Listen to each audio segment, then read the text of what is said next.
네. 자, 잘들 지나셨죠? 예? 네. 예. 오늘은 제14강. 여기서부터는 이제, 한강씩을 온전히 소화하고 그렇게 나가는 방법으로 할 테니까, 송 선생님 촬영하실 때 한 30분 커트라인을 주고, 예, 예? 예, 30. 그렇게, 자, 우리가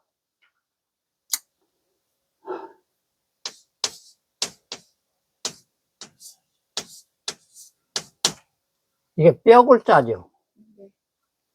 그 다음에 이 뼈골자에 이제 고기육자가 되는 것이죠. 그래서 우리가 지금 고륙상쟁이라고 하는 사자성어가 등장하죠. 서루쌍자에다가 이제 다툴쟁자. 작금의 우리나라의 상황이 진보와 보수라고 하는 극좌 극우의 어떤 그 고륙상쟁의 현상이 벌어지고 있는 것 같아서 내심 좀 염려가 되는 단어이기는 합니다만은, 고륙이라고 하는 말은 뗄래야 뗄 수 없는 사이라는 뜻이에요, 원래. 그렇죠. 뼈와 살이니까.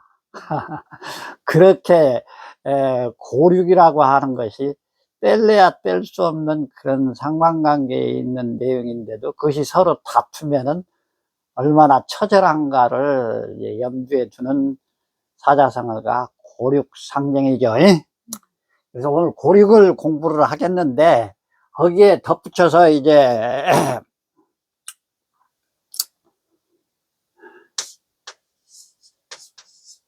피라고 하는 가죽과 그 다음에 이제 털모자를 같이 해서 네 글자를 공부를 하면 되는 것이라고 생각이 되죠. 근데 아이들 가르칠 때는 뭐 이렇게 어떻게 보면은 무릎이 이렇게 있고 그 다음에 이게 허벅지가 되고 이게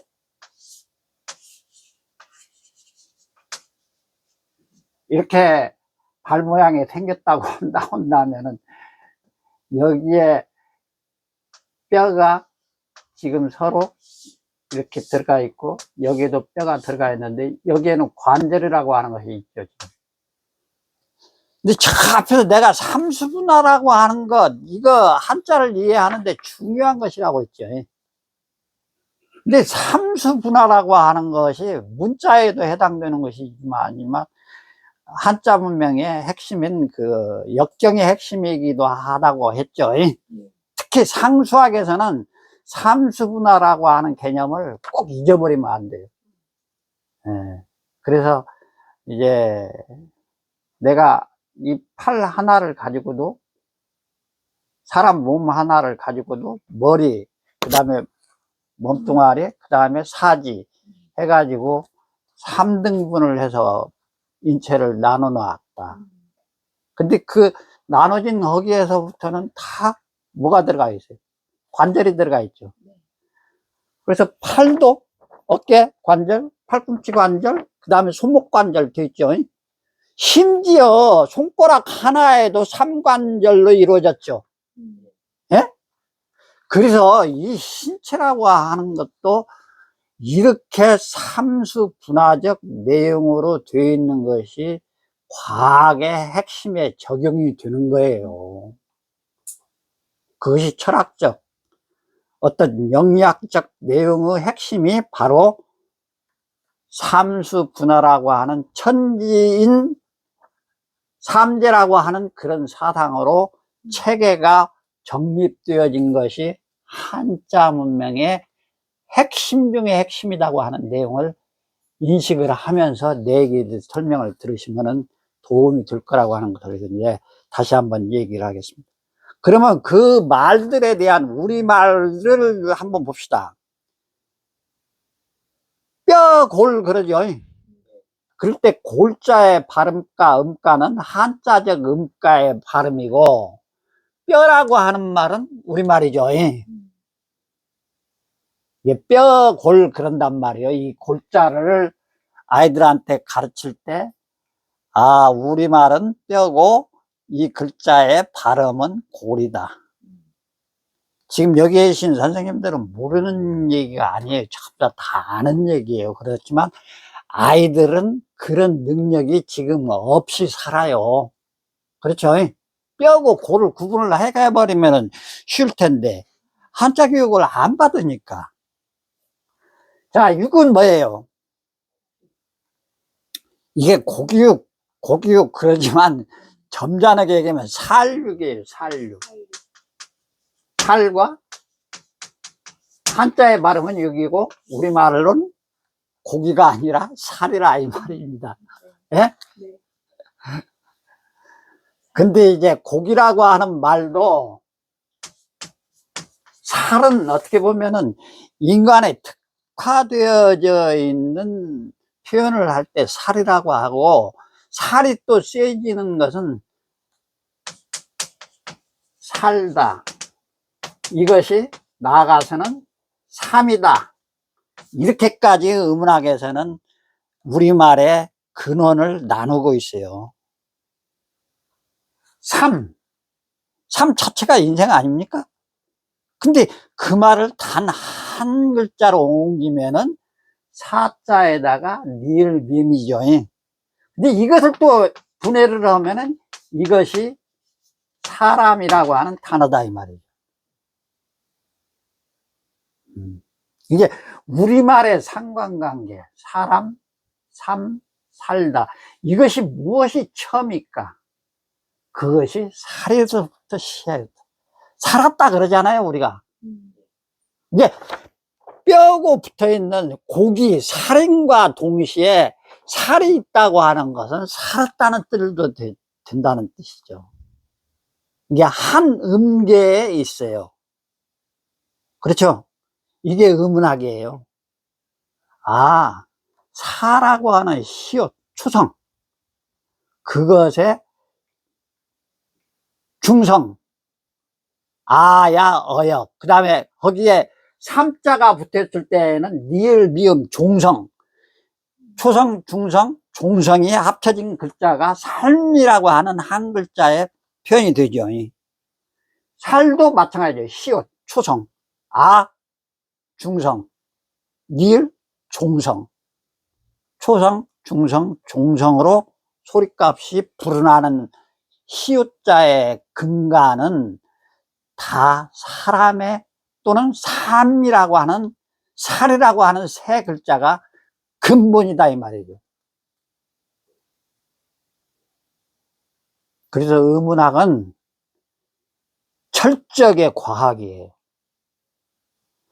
문짝 자체도 과학입니다만은 침대는 과학이라고 애들이 하도 이놈의 새끼들이 말입니다. 침대 선전은 이제 이상하게 그게 광고 용어가 되었는데 침대는 과학이라고 이거 애들을 호도시키고 있는 거잖아요. 예? 근데 진짜로 얘기하자면은 말입니다. 뭐가 과학이다? 한자를 인수분해하는 것은 철저하게 과학이에요. 그 중에서도 이제 글자의 소리값을 연구하는 분야가 문자학에서 그걸 의문학 또는 성문학이라고 하는데, 그 소리값을 보면은 철저하게 과학적 변천의 과정으로 소급을 해 올라가면은 대부분이 한 글자에 가서 딱 끝나요. 거기에 종결어로 해가지고 살에다가 다자 붙이면 살다가 되잖아요. 근데 그게 살로부터 나오는 것이다 이 말입니다. 그게 살아있는 것이다 이 말입니다.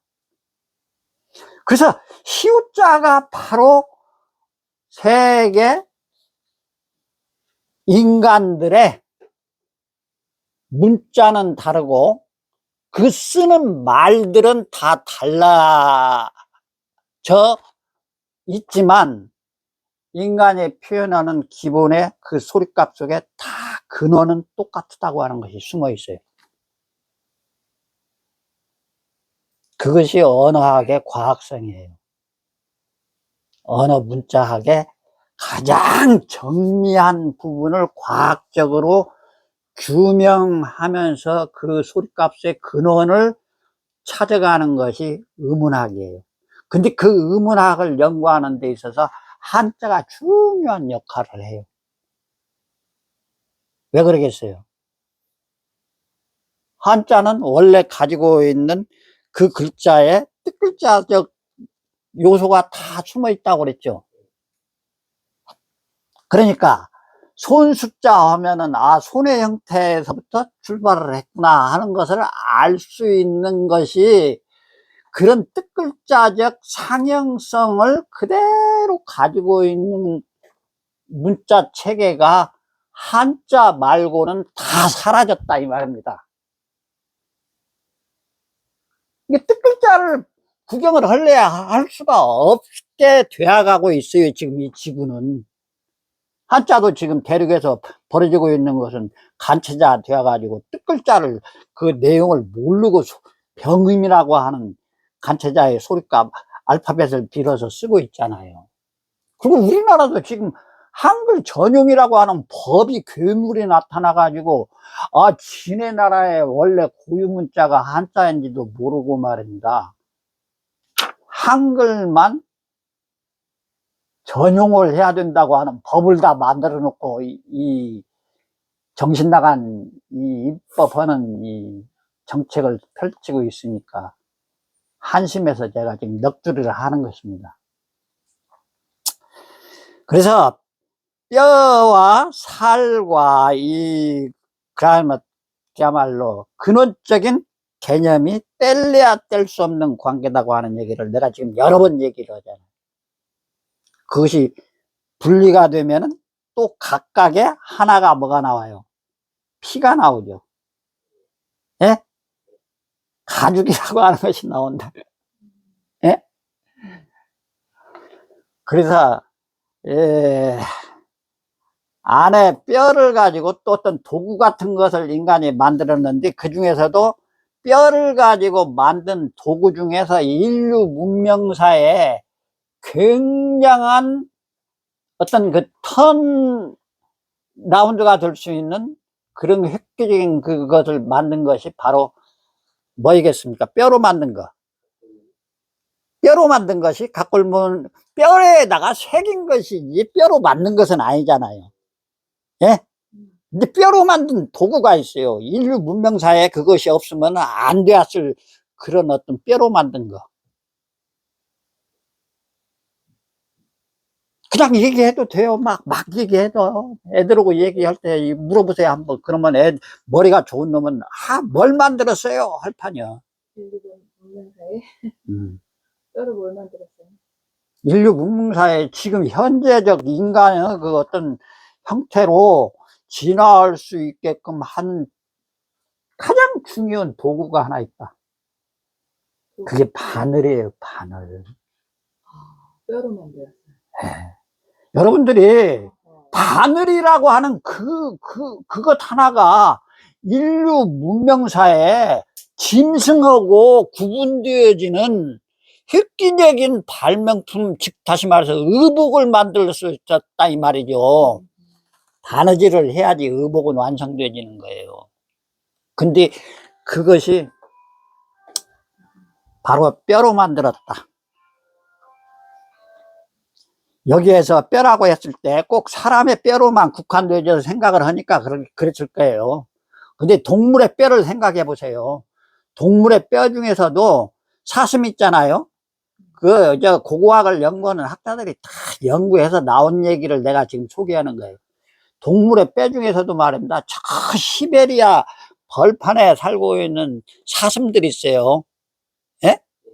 그 시베리아 벌판에 살고 있는 내 사슴 종류도 이름을 기억이 잘 안 나니까 보는데 그 뼈의 맨 끝터리 부분, 그 부분을 칼고 갈아서 바늘을 만들었어요.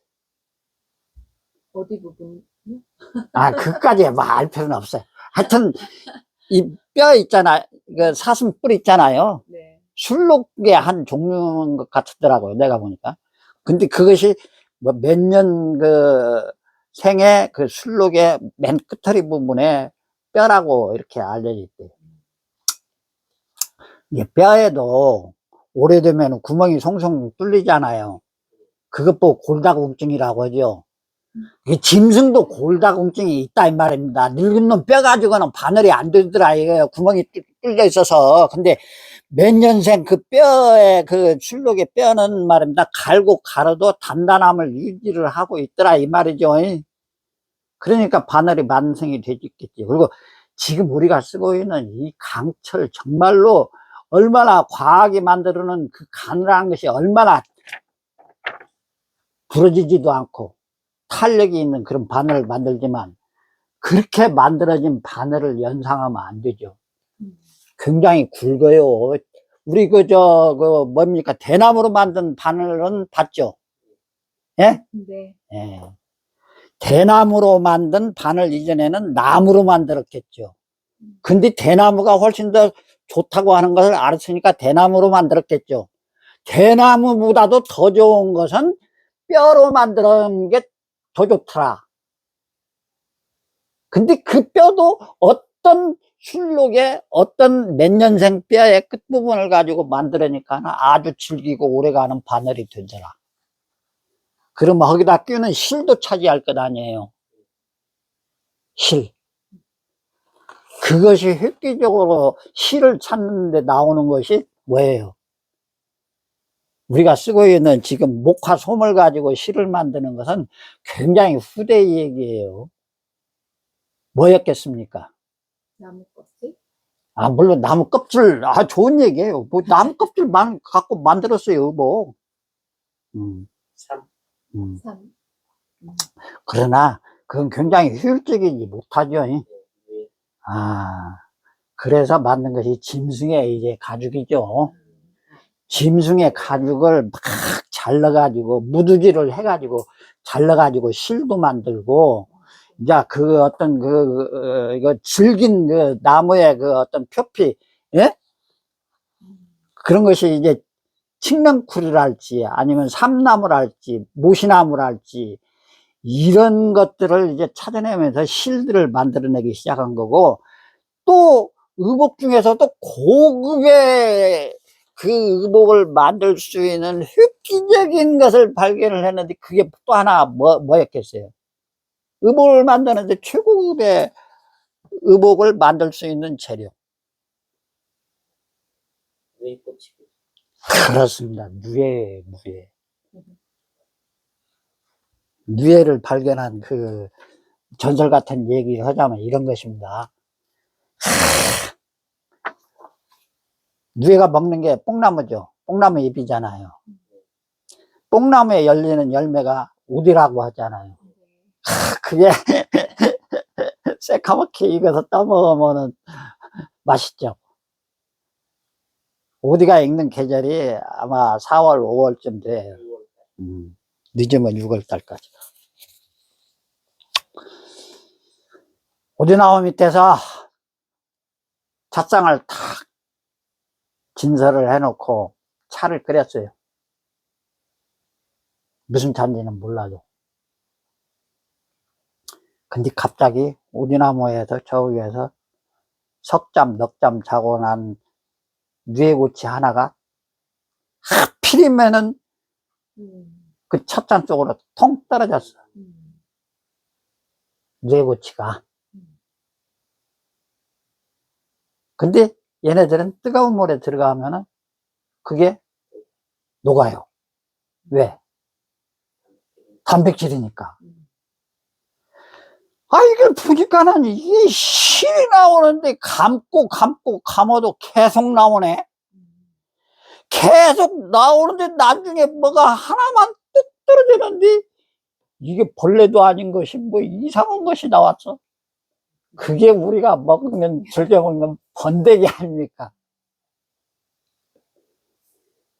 그래서 그놈을 가지고 이제 세 겹, 네 겹의 뉘에고치를 너무 뜨거우면 녹아버리니까 온도를 잘 맞춰줘야 된다고 해. 옛날 나는 뉘에 그거 하는 것을, 길쌈 하는 것을 나는 봐서 알아요. 집불로 떼, 집불로. 집불로 떼면은 활활 타는 불이 아니잖아요. 그러면은 이제 거기다가 요만한 이제 그릇 하나를 놓고 뉘에고치를 이렇게 갖다가 갖고 처음 끝머리를 찾아요. 젓가락으로 이렇게 대나무 젓가락으로 이렇게 해갖고 한 가닥 두 가닥 한 세 가닥 정도로 해가지고 물레에다가 이렇게 이어가지고 이제 감기 시작해요. 그러면 세 가닥이 계속 물레가 돌아가면서 걔들이 어떻게 돼요? 계속 꼬아지는 거예요. 삼합이 되는 거예요. 삼합. 삼합이라고 하는 것이 여기서도 나오죠. 삼합이라고 하는 것은 완전한 실을 만드는 첫째 조건이에요. 두 개가 합쳐지면은 질기지를 않아요. 근데 세 개가 이렇게 합쳐지면은 굉장히 질긴 것이 돼요. 그놈을 또 더 삼합을 한 번 더 된 실을 또 두 개만 하면은 약해요. 근데 그 삼합된 실가닥을 또 세 개를 또 합쳐요. 그러면 육합이 되는 것이죠. 그래서 삼수 분화적 그 어떤 과정을 거쳐서 동아줄도 만들어지는 원리가 그렇고, 여러분들 지금 영종도 가는데 철사로 만든 강선으로 그 무거운 철 구조물을 지탱하는 강선을 만들어 가지고 강선으로 양쪽에 큰 교각을 세우고 그 무거운 교각을 받치죠. 그것도 똑같아요. 내가 지금 얘기한 삼합으로 진짜로 가는 강선을 삼합으로 해서 이 정도 두꺼운 강선의 집합체를 선으로 만들어 가지고 지금 그 선이 그 무거운 구조물을 지탱하는 거예요. 내가 지금 과학 얘기하고 있는 거예요. 그것의 원천이 무엇인가를 얘기하고 있는 거예요. 그게 인류가 만든 그야말로 동서 문명의 최고로 빛나는 물류 그 어떤 문화적 소통을 이룬 것이 바로 실크로드라고 하는 가장 인류사의 위대한 여정의 길을 만든 거예요. 실크로드. 실크로드라는 단어가 그렇게 원천이에요. 위대하지 않습니까? 얼마나 부드러워요. 예? 가죽으로 만든 옷은 어떻게 보면 말입니다. 그거 부드러울 수가 없죠, 원천적으로.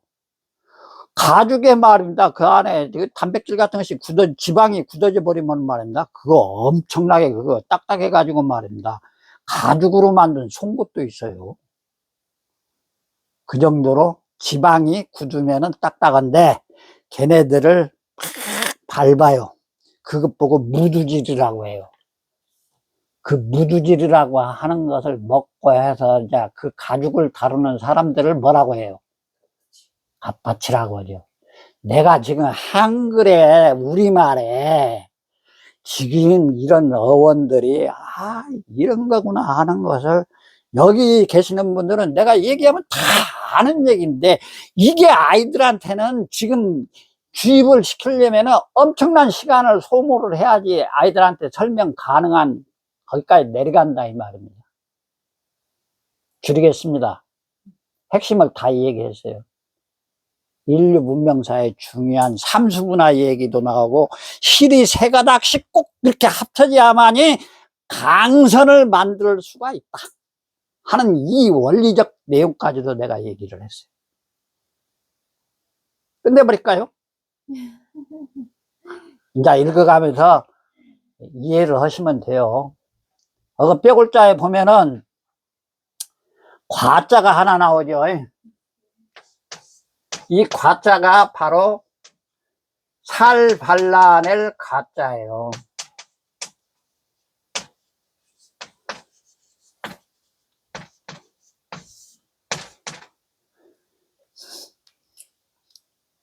뼈와 뼈의 그 중간적 그 어떤 원활하게 만드는 윤활유가 있어야 되고 하는 그런 그 마디 부분에는 다 관절이 있다고 그랬죠. 예?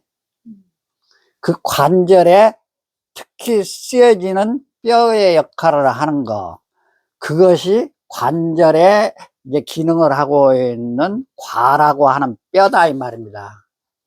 그 뼈를 상징한 글자가 바로 이렇게 생긴 글자예요.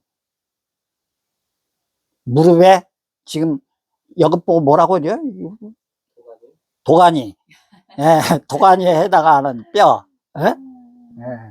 그리고 그 밑에는 이 밑에가 육자예요. 사실은 달월자가 아니라. 여기에 달월자가 아니라 고기육자가 여기에 들어가 있는 건데, 우리가 지금 고기육자하고 달월자는 같이 통용해서 쓰게끔 한 붓으로 통합이 되었거든요. 그러니까 도가니 과자에다가 덮고 있다, 이건 덮고 있다는 덮을멱자예요. 단독자.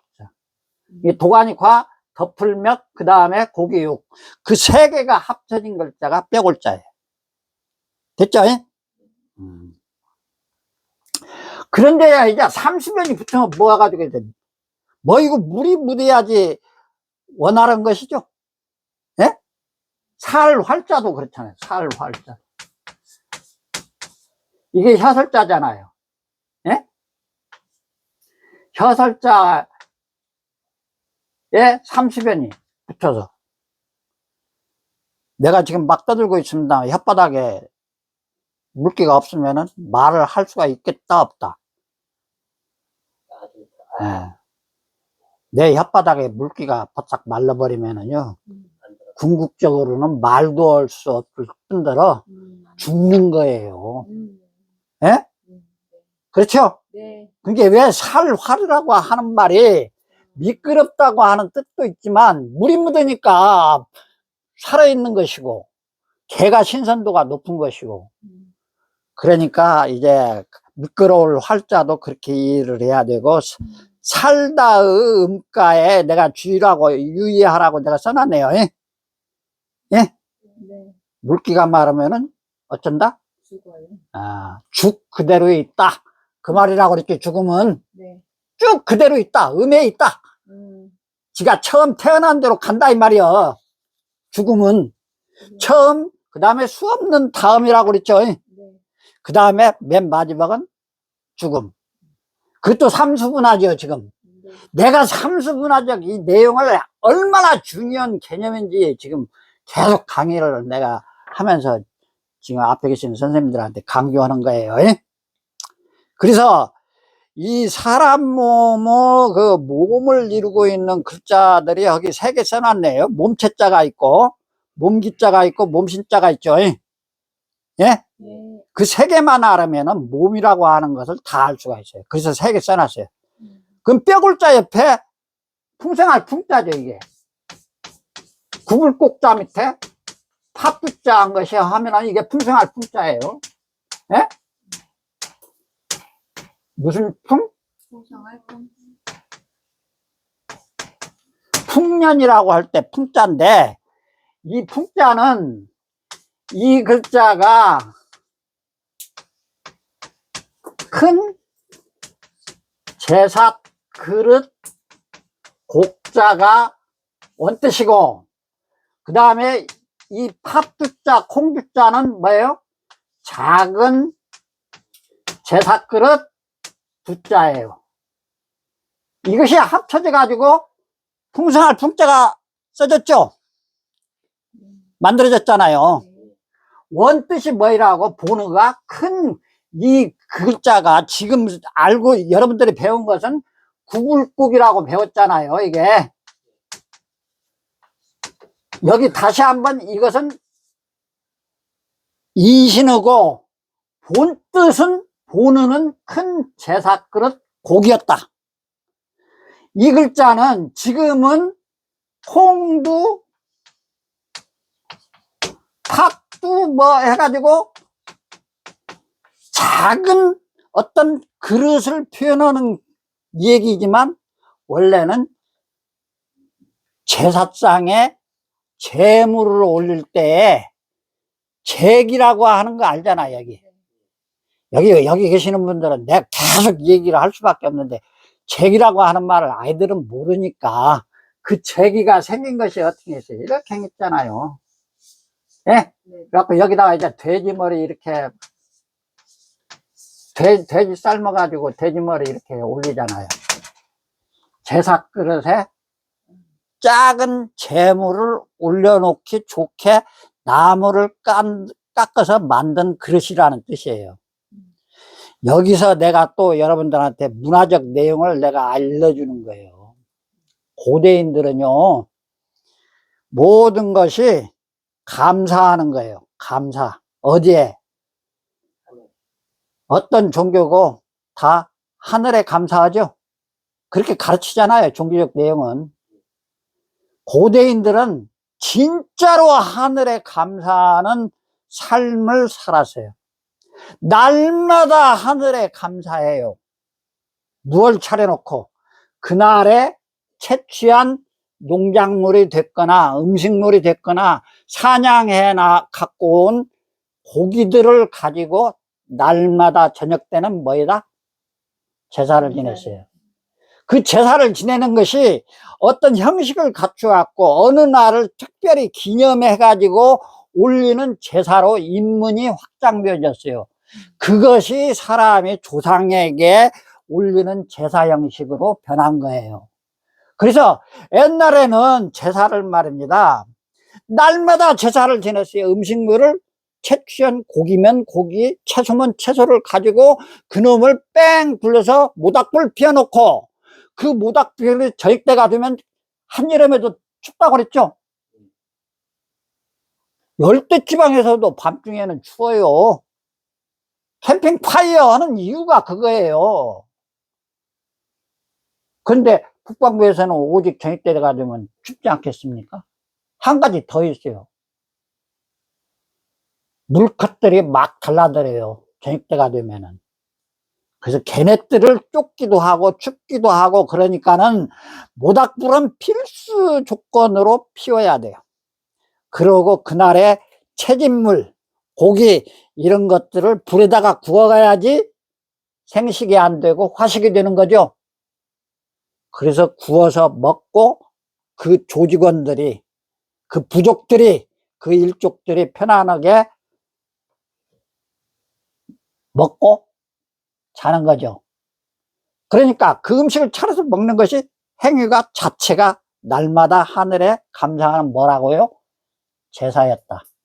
그 제사를 유가 철학이라고 하는 철학의 조상을 경배하는, 효도하는 그런 개념으로 확장되어지면서 이제 어느 죽은 날 그 영혼이 그 조상의 신의를 모셔놓고 제사를 지낼 때에는 1년에 한 번 지나는 제사로 제사를 지내는 것이죠. 그게 조상에 대한 제사이고, 하늘에 지내는 제사를 날마다 제사를 지냈는데 그것이 뚫고 줄어가지고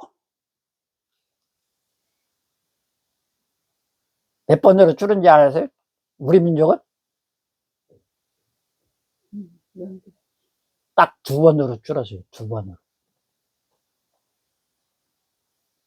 하나는 뭐예요? 설날하고 추석이요? 그렇습니다. 애들한테 추석하고 설날이라고 하는 이 2번의 제사가 왜 국가적 그런 공휴일이 되고 그랬는가 하는 것을 설명을 해줘야 되는 것이다, 이 말입니다. 그것은 무엇에 대한 제사다? 하늘에 감사하는 제사다. 미신이 아니다. 에? 그러고 사람이 죽어서 조상의 어떤 신의를 모셔놓고 하는 제사는 2번 지내요, 1번 지내요?